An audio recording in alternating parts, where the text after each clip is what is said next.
দুটা সমান্তৰাল ৰেখাৰ বাবে এটা অনুপ্ৰস্থ ৰেখাৰ একেফালে থকা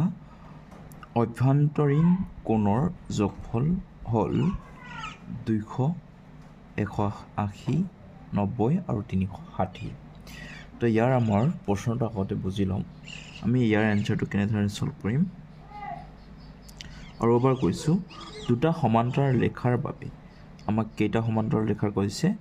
দুটা সমান্তৰাল ৰেখা আমি এনেকৈ দুটা সমান্তৰাল ৰেখা টানি ল'ম এই দুটা সমান্তৰাল ৰেখা ঠিক আছে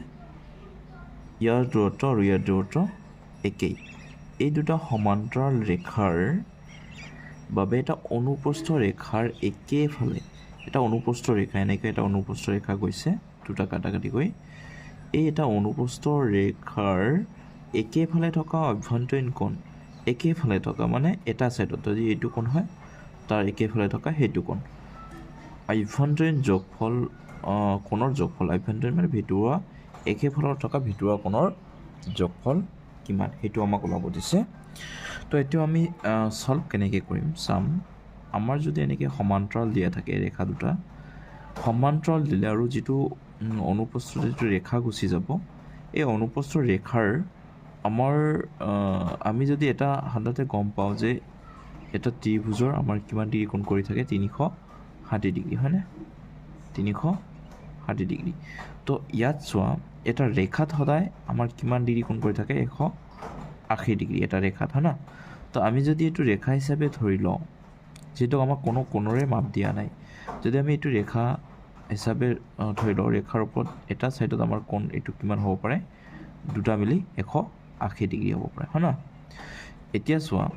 এইটো যদি 180 হয় আমি এটা সহজে যদি বুজি লওঁ এইটো এটা ৰেখা সমান্তৰাল ৰেখা হয় না ইয়াত দুটা ভিতৰুৱা কোণ কিন্তু এই দুটাৰ কোণ কিমান হ'ব এইটোতো 180 এইটো 180 এই দুটাৰ কোণ কেনেকৈ আমি ওলাই ল'ম চোৱা যিহেতু চাৰিটা কোণ এই চাৰিটা কোণ মিলি কিমান হয় 180 ডিগ্ৰী হয় না তো এই চাৰিটা মিলি যদি 180 ডিগ্ৰী আৰু চাৰিটা 180 ডিগ্ৰী অৰ্থাৎ চাৰিটা কোণ মিলি হ'ব 360 ডিগ্ৰী হয় না এইটো মিলি 360 ডিগ্ৰী যেহেতু এইটো সমান্তৰাল হ'লে আমি এই চাৰিটা কোণৰ যদি এইটো কোণৰ মাপ যিমান হয় অৰ্থাৎ ইয়াৰ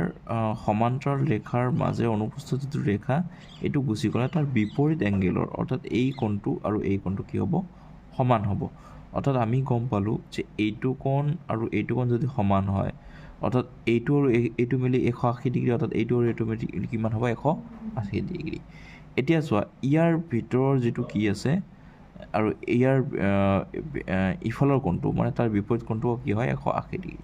অৰ্থাৎ আমি গম পালোঁ যে চাৰিওটা কোণ যদি আমি এইটো আৰু এইটো মিলি তেনেহ'লে 180 হ'ব তেনেহ'লে চাৰিটা কোণ যিহেতু 180 হয় অৰ্থাৎ এইটো আৰু এইটো কোণৰ কি হ'ব দুটা যোগ কৰি মিলে 180 পাম গতিকে আমাৰ ইয়াৰ শুদ্ধ উত্তৰটো হ'ব 180 ডিগ্ৰী আশা কৰিছোঁ বুজি পাইছে সকলোৱে ঠিক থেংক ইউ গতিকে শুদ্ধ উত্তৰটো হ'ল 180